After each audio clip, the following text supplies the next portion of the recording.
할렐루야. 피난처 되신 그리스도 주제를 가지고 하나님의 말씀 나눕니다. 이 한 주간도 말씀으로 승리하시기를 축원합니다. 오늘 본문의 말씀 41절로 49절인데 크게 두 가지 덩어리로 되어 있는데, 첫 번째 덩어리는 이 43절까지는 도피성에 관한 이야기이고, 이 두 번째 덩어리는 이제 서론입니다. 두 번째 덩이의 서론. 그러니까 이제 신명기서의 특징이 뭐냐면, 모세 오경 중에 이제 다섯 번째 권이지만 다른 책과는 좀 다른 구분되는 것이 뭐냐면, 신명기서에만 서론이라는 것이 이제 구성되고 있습니다. 모세의 첫 번째 설교, 두 번째 설교, 그리고 첫 번째 설교의 서론, 두 번째 설교의 서론, 그 중에 오늘 본문은 두 번째 설교의 서론. 그 앞에 도피성, 그 첫 번째 도피성, 두 번째 서론. 이렇게 오늘 말씀이 구성되어 있습니다.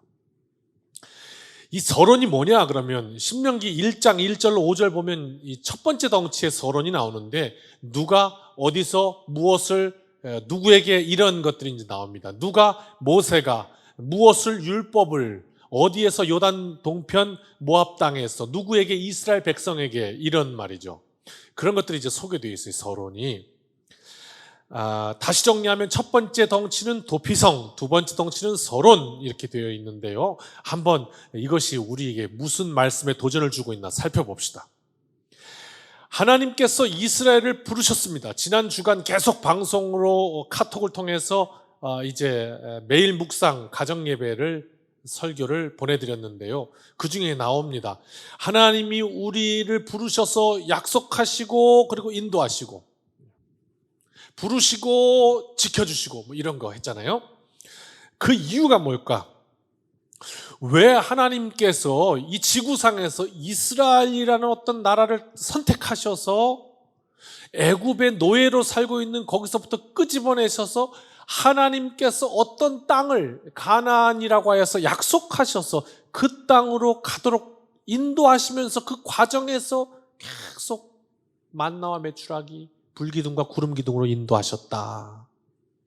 이 하나의 어찌 보면 그 이야기가, 영화의 어떤 한 이야기가 우리의 인생을 전체를 말해주는 것처럼 오늘 이 이스라엘의 어떤 구원의 과정의 한 이야기가 영원한 하나님과 또 그의 백성들이 이제 걸어가야 할 이 영혼을 설명하는 하나의 어떤 샘플이 아닐까.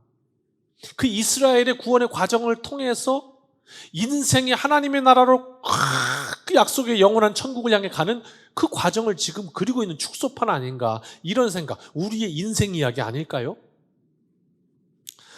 세상의 노예, 돈의 노예, 욕심과 탐욕의 노예, 죄의 노예, 그렇게 살아가는 우리 인생을 그 의이신 하나님께서 부르셔가지고 약속해 주시는 거예요. 너는 내 아들이다, 너는 내 딸이다.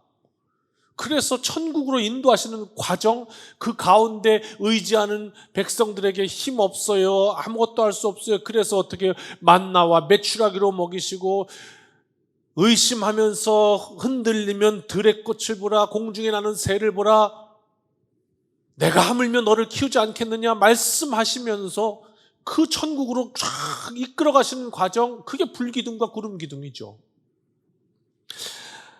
오늘 그 가운데 나오는 말씀이 무엇인가 하면요, 도피성이라는 것이 나옵니다. 먼저 말씀 속의 도피성은요, 오늘 말씀에 루벤 지파, 그리고 갓 지파, 므낫세 반 지파, 이렇게 세 지파가 이제 갈 때 요단 동편에서 세 곳을 성읍을 지정해서 도피성으로 만들라. 이거 왜 만든 거냐면 오늘 말씀대로 42절입니다. 이는 과거에 원한이 없어 부지 중에 살인한 자가 그곳으로 도피하게 하기 위함이며 그중 한 성읍으로 도피한 자가 그의 생명을 보존하게 하기 위함이라 그랬어요. 과거에 원한이 없이 부지 중에, 이게 조건이에요. 그러니까 살인을 한 거죠. 사람을 죽였는데, 율법에 보면 눈에는 눈, 이에는 이, 살인에는, 생명에는 생명이에요.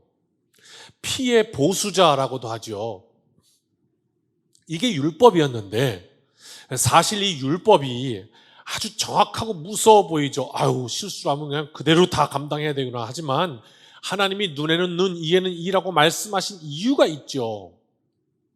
그 하나님이 눈에는 눈, 이에는 이라고 말씀하신 것이 예수님에게 와서 이 뜻이 밝히 드러났죠. 뭡니까? 원수를 사랑하라. 여기서 이게 완성됩니다. 그러니까 무슨 말이냐면 인간의 자연스러운 생김새는 뭡니까? 내 눈에 눈물 나게 하면 너 눈에는 피눈물이 나야 되는 게 우리의 마음이란 말이죠. 내가 팔 하나가 부러지면 너는 사지가 다 부러져야 된다. 이게 이제 우리 마음이라는 거예요. 사실 눈에는 눈으로만 응대해주면 그 분이 안 풀려요. 풀리지가 않는다. 이게 우리의 생겨먹은 거예요. 왜 그러냐? 글쎄 그건 몰라요. 우리가 그래요. 이 죄의 속성 때문에 그렇죠. 그래서 내가 당한 것 이상의 복수 2배, 3배를 해야 시원한데 율법은 그걸 금지하고 있는 거예요. 그렇게 하면 안 된다 이거죠. 그런데 사람을 죽였는데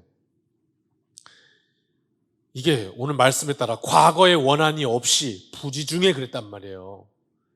과거에 뭔가 한이 맺혀갖고 저 죽여버릴 거야 해가지고 죽인 게 아니란 말이에요. 과거의 원한 없이 부지 중에 모르고. 이 말은 이 살인, 사람을 죽이는데 어떤 동기가 전혀 없었다는 말입니다. 원한이 없어요. 그리고 부지 알지 못했습니다. 그러니까 뭐 이런 거죠. 비탈길 같은 데서 그만 이렇게 하다가 그렇게 하려고 한 게 아닌데 어떻게 하다가 하고 툭 잘못 부딪혔는데 그만 그분이 부딪힌 분이 떼굴떼굴 구르다 죽어버렸어요. 실수이죠. 잘못이에요. 생명이 죽었습니다. 그런데 고의는 아니었다는 거죠. 죽이려는 의도로 한 건 아니었다는 거예요. 이런 일이 있을 수 있지 않습니까? 그렇지만 당시 율법대로는 생명에는 생명으로 갚아야 합니다.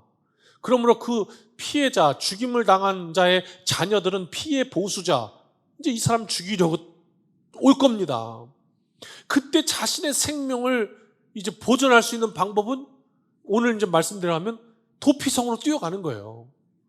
그러면 일단 그 사람이 과연 어떻게 잘못했는지 보자. 심판할 때까지는 일단 목숨을 보존해요. 그가 고의로 죽였을지라도. 그러나 이제 심판을 통해서 이제 제사장을 통해서 심판을 거쳐서 그가 정말로 부지 중에 그랬다 하는 것이 드러나면 이제 그 대제사장이 죽을 때까지는 도피성에 살 수 있도록 이렇게 율법을 이제 정하해 주고 있는 거죠. 약속의 땅을 가기 위해서 모세를 통해서 이 법을 주고 계시는 거예요. 그러니까 오늘 이 도피성에 관한 법을 주시는 게 언제냐면요. 이스라엘 백성이 요단 동편 땅에서 이제 가나안을 바라보고 있을 때예요. 가나안 들어가기 바로 전이란 말이죠. 그러니까 하나님의 약속의 땅에 들어갈 때 필요한 법이 도피성이었던 거예요. 보세요. 이스라엘이 이제 구원의 과정을 쭉 거쳐가는 것이 우리 인생의 모양이라고 그랬잖아요. 그러니까 그 이스라엘 백성이 하나님의 그 예비하신 가나안 땅에 들어가기 전 요단 동편에서 받아야 했던 것이 도피성이다. 우리 인생에도 우리가 하나님께서 영원히 예비하신 그 천국을 향해 가다가 그 앞에서 천국 앞에서 우리가 취해야 할 그 하나님의 법, 도피성이라는 거죠. 이것이 무슨 의미냐는 거예요. 내 삶 속에. 우리 인생으로 봤을 때 하나님의 약속이 성취되는 그 시점인데요. 그러니까 하나님의 약속의 땅에서 살기 위해서 하나님은 모세를 통해서 도피성을 알려주셨죠. 그 땅은 사랑의 땅, 동시에 믿음의 땅, 의로운 땅이 되어야 되는 거예요. 공의와 사랑. 이게 참 공존하기 어려운 거잖아요. 사람이 어떤 사람이 있는데 굉장히 어디 가나 이렇게 정의로워요. 그러면 사실 그 사람에게는 사랑이 결핍되기 쉽습니다. 아주 메말라 있는 사람일 수 있어요. 또 어떤 이는 또 너무 이렇게 사랑 타령만 해요. 그러면 그 사람에게는 이런 정의가 없을 수 있어요. 막 늘 집안은 지저분하고 뭐 이럴 수 있어요. 농담입니다. 그러니까 하나님의 약속의 땅에 살아가려면 이게 있어야 돼요. 도피성이 있어야 한단 말이에요. 그 말은 뭐냐면 부지 중에 그랬다고 생명은 생명이니까 또 죽였어요. 율법으로. 그럼 또 당한 사람은 또 내가 생명을 당했으니까 억울하니까 또 복수할 거고. 이렇게 복수의 복수가 계속된다면 그 땅은 어떻게 될까요? 사랑의 땅일까요? 복수의 땅이 되겠죠. 자, 이 도피성은요, 오늘 왜 주시는가? 우리 인생에 그럼 도피성 왜 주시는가? 두 가지 의미가 있어요. 하나는 가해자의 입장이고 하나는 피해자의 입장이에요. 그 두 가지가 뭐냐면, 가해자의 하나는 첫 번째는 분명히 말씀도 원한으로 인해서 살해하거나 아니면 부지중해가 아니라 고의적으로 살인한 거는 책임지지 않아요. 눈에는 눈, 이에는 이라고 말씀했던 거예요. 해당 사항 없음이에요, 그거는. 그게 아니라 억울한 가해자가 있을 수 있다고요. 전혀 뜻하지 않았는데 상대방이 죽을 수 있어요. 그 모양을 하나님께서 긍휼히 여기셨다고요. 왜? 중심을 아시는 하나님이니까. 그래서 보호해 주신 거예요. 이것이 첫 번째 가해자 입장이고요. 두 번째 입장은 피해자 입장이에요. 피해자 입장은요, 너무 억울하죠. 아니, 생명을 잃었는데 내 아버지가 저놈한테 죽었는데 복수도 못하는 거예요. 분명 하나님의 법에도 눈에는 눈인데 나는 눈에는 눈도 갚아줄 수 없는 거예요. 마음 아프죠? 억울하죠? 그러나 가만히 생각해 보면 그 책임을 물어서 가해자를 죽인다고 죽은 내 아버지가 살아오는 것은 아니죠. 또 나쁜 상황이 좋은 상황으로 바뀌는 것은 아닐 거예요. 어떤 우리의 감정의 문제겠죠. 내가 복수했다. 이제 그런 거. 그런데 계속 그를 죽이기 위해서 또 나도 또 악한 마음을, 그리고 복수의 칼을 어떻게 하면 죽일 수 있을까? 그러다가 어떻게 해요? 내가 피해자인데 거기다 또 죄를 짓게 돼서 두 번 죽는 거예요. 내 인생까지 망가지는 거예요. 잠 못 자고 건강 망가지고 막 분하다 보니까 내 몸이 다 아프고 병들고 피해를 당했는데 그 이후의 삶도 피폐해져요. 요즘 말로 두 번 죽는 거죠. 이런 안타까운 삶을 살지 않기 바라시는 가해자에게도 피해자에게도 이렇게 하나님 말씀하시는 거예요. 이게 뭐냐면 이 가해자에게도 피해자에게도 도피성을 오늘 말씀하신 이유는 이게 쭉 이스라엘 백성이 가다가 이제 하나님의 약속의 땅 가나안에서 살기 위한 어떤 기본적인 방법을 주시는 거였어요. 이제 하나님의 약속의 땅에서 살아가야 하니까 그 말이에요. 이렇게 또 물을 수 있어요. 그러면 그러면 실수로 죽인 것도 아니고 아주 악한 의도로 고의로 죽여놓고 그리고 내가 몰랐다고 딱 잡아떼고 도피성 들어가면 살겠네요. 그게 무슨 의의입니까? 이렇게 말할 수 있겠어요. 그럴 수 있어요. 그런데 오늘 이 도피성을 주시는 하나님의 메시지는 이것이에요. 하나님께서 말씀하시기를 내가 책임지겠다는 거예요. 내가 심판하겠다는 거예요. 그 심판 나에게 맡기라는 거예요. 왜? 나는 다 보고 있었고 나를 속일 수는 없다는 거예요. 살아계신 여호와라. 그러므로 어떻게 해요? 내가 말씀으로 억울함에도 불구하고 참을 수 있는 이유는 뭐냐면 하나님을 신뢰하기 때문이에요. 하나님이 그렇게 말씀하셨으니까요. 이겁니다. 그 약속의 땅에서 살아가야 할 기본적인 방식, 사랑과 믿음이에요. 하나님을 신뢰하는 믿음. 내가 책임지겠다. 하나님이 심판하시기 때문에 그 하나님을 신뢰하는 신뢰 때문에 정말 그 나를 잠 못 자게 하고 가슴 아프게 했던 그 악몽으로부터 이제 내가 벗어날 수 있는 거예요. 하나님을 신뢰하니까 하나님께 맡기는, 그게 맡기는 거예요. 수고하고 무거운 짐진 자들아 내게로 오라 하셨던 그 말씀이에요. 맡기는 거예요.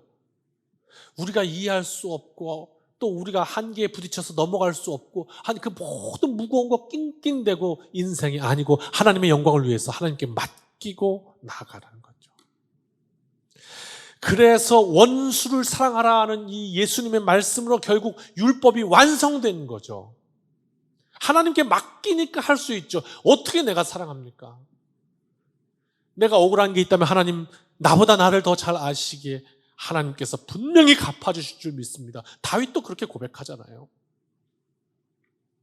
그래서 자신을 끊임없이 죽이려 했던 그 사울, 죽일 그 찬스를 보고도 그를 죽이지 않고 옷자락만 베잖아요.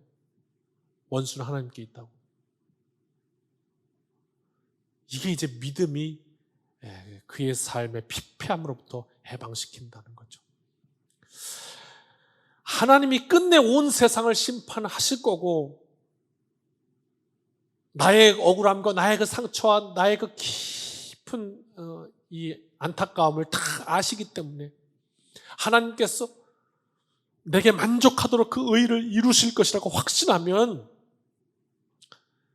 우리에게는 그 말씀, 원수를 사랑하라는 말씀이 내 삶 속에서 이루어질 가능성이 있습니다.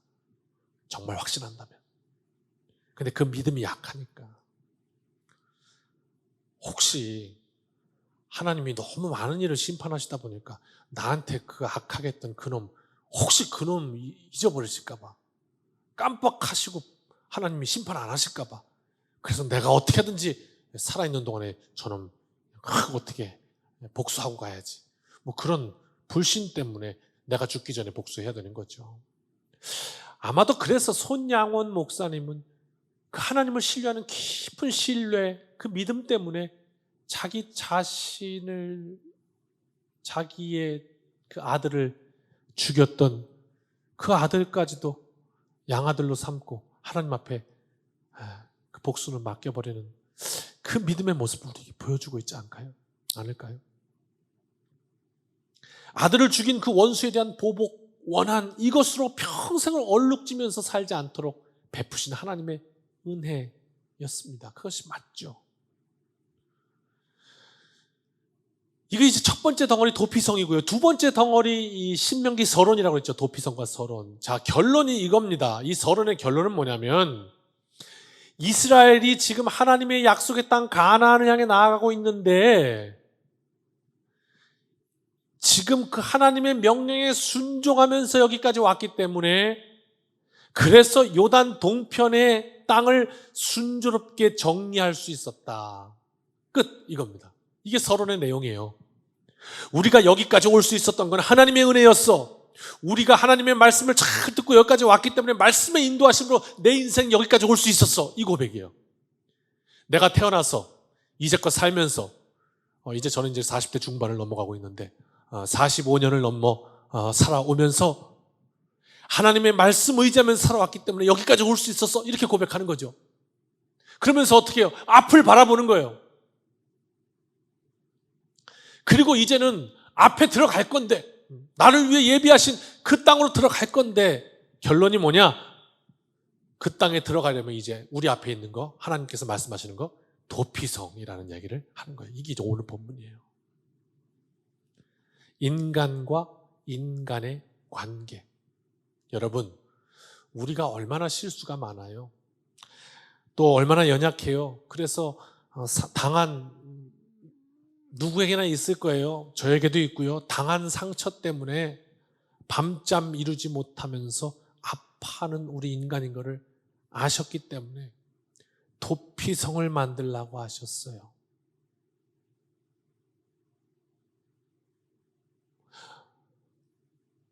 그렇다면 이제껏 얘기한 대로 우리가 이스라엘의 역사가 우리 인생의 전체의 단면을 보여주고 있는 거 아니냐 이렇게 봤다 하면 우리도 이스라엘이 가나안의 하나님의 약속을 향해 나간 것처럼 오늘 우리도 인생이 하나님의 약속을 붙들고 끝까지 허락하신 그 땅으로 나아가는 것처럼 그렇다면 이스라엘에게는 도피성이 있었다면 오늘 우리에게는 뭐가 있습니까? 그렇습니다. 이것이 선포되는 오늘의 메시지입니다. 우리에게는 도피성 되는 예수 그리스도가 계시다. 이 말씀입니다. 우리는 죽을 수밖에 없는 죄인입니다. 죄로 인해서 얼룩졌어요. 하나님의 영광 가운데로 나아갈 수가 없는 존재들이에요. 그래서 아시는 주님께서 우리 죄를 담당하시고 우리를 도피성으로 부르시는 거예요. 십자가로 부르신단 말이에요. 거기서 우리 인생에 얼룩진 것을 다 해결하시는 거예요. 그런가 하면 우리는 또 많은 상처를 가슴에 갖고 살아갑니다. 때로 오해도 받기도 하고 금전적인 배신, 관계적인 배신, 각종 배신으로 마음을 막 추스리지 못하고 살기도 합니다. 내 인생을 송두리째, 아니 내 가족의 인생을 송두리째 망가뜨린 그 원수 생각하면서 그 나쁜 놈 그러면서 막 가슴을 저리게 아프기도 하고요. 내 인생을 짓밟은 그 악한 놈을 생각하면 이를 갈기도 합니다. 그러나 오늘 도피성 되시는 예수님이 그렇게 우리를 부르시는 겁니다. 가나안 백성이 하나님의 약속의 땅 가나안에 들어가야 하기 위하여 도피성이 필요했던 것처럼, 야, 너 이제 너의 인생의 그 모든 연약한 문제, 아픈 문제, 상처 문제, 쓰라린 문제, 그거 도피성 되신 예수 내 십자가로 가져와야 되지 않겠냐? 내가 그거 위해서 지고 갔는데 나에게 맡기고, 그래야 네가 하나님 약속하신 그 천국, 하나님의 영광스러운 그 땅을 네가 살아갈 수 있지 않겠느냐? 오늘 그렇게 말씀하는 거죠. 심판은 나에게 맡기라. 그리고 너는 자유하라. 그게 믿음이니라. 이렇게 말씀하시는 거예요. 이 땅의 주인 그 하나님께서 살아 역사하시고 그리고 심판하시는 하나님을 믿는다면, 그리고 그 하나님이 사랑이심을 믿는다면, 우리는 정의도 그리고 사랑도 십자가에서 둘 다 놓치지 않는 하나님의 자녀의 삶을 살아갈 수 있습니다. 사람이 정의만 입고 사랑이 없으면 그건 곧 불의입니다. 왜냐하면 막 의롭다고 하는데 그 안에 사랑이 없다. 그 의로 많은 이들을 죽일 수 있기 때문입니다. 또 반대로 사랑만 있고 정의가 없어요. 이건 맹목적인 감상이에요. 감상. 사랑이 많아요. 근데 의롭지가 않아요. 사랑 타령하면서 의와는 멀어요. TV에서 보니까요, 아니 결혼을 해서 평생 함께 하기로 아내와 약속을 해놓고, 그리고 뭐 자기는 로맨티스트래요. 그래갖고 마음대로 뭐 바람을 폈다는 이야기를 막 TV에서 공공연하게 인터뷰를 하고 얘기를 하고 막 그러대요. 아내는 더 이상 얘기하고 싶지 않은지 그냥 입 닫고 있고요. 여러분, 이 모습이 방영됐을 때 얼마나 국민들이 많이 댓글을 통해 욕했는지 몰라요. 잘나셨습니다 이렇게. 사랑만 있고 의가 없어요? 이건 난장판입니다. 뭐 보통 이런 사람들 뭐 지방 가면 돼지 우리 집 청소도 안 돼 있지. 좋은 게 좋은 거지. 아니죠. 말씀을 정리합니다. 하나님 나라, 공의와 사랑이 십자가에서 이루어지는 도피성, 이것은 우리가 세상 살면서 가해자가 되기도 하고 피해자가 되기도 하고 연약하단 말이에요. 그런 우리 인생을 인도하셔서 하나님의 영광 속으로 인도하시려는 그 하나님께서 우리에게 주신 귀한 그 하나님의 은혜입니다. 오늘 그 은혜를 우리 마음속에 다시 한번 기억하면서 은혜로 오신 예수 그리스도, 오늘 그 주님의 십자가와 또 이제 우리 26일 날 마지막 4월 주간에 부활절로 온 교회가 지킬 때인데, 그 주님의 은혜로 말미암아 내 인생 가운데 영원한 하나님 나라로 부르시는 그곳을 향하여 달려갑니다. 우리의 나아갈 바 도피성 되시는 예수 그리스도, 피난처 되시는 그리스도, 오늘 다시 한번 우리 가슴에 담고 승리하는 우리 모든 복된 하나님의 자녀들 다 되시기를 주님의 이름으로 축원합니다. 아멘. 기도하겠습니다. 이제는 우리 주 예수 그리스도의 크신 은혜와 아버지 하나님의 무한하신 사랑하심과 성령님의 동행하심이, 도피성 되시는 그리스도, 오늘 그 우리 주님을 신뢰하며 이 세상 속의 모든 연약함을 뒤로하고 하나님의 영광을 위해 달리기로 결단하고, 또 이 한 주간을 여는 우리 모든 성도님들의 그 삶 위에 이제로부터 영원까지 함께하여 주시기를 축원하옵나이다. 아멘. 사랑하는 성도 여러분, 이 한 주간도 주님의 은혜로 승리합시다. 아멘.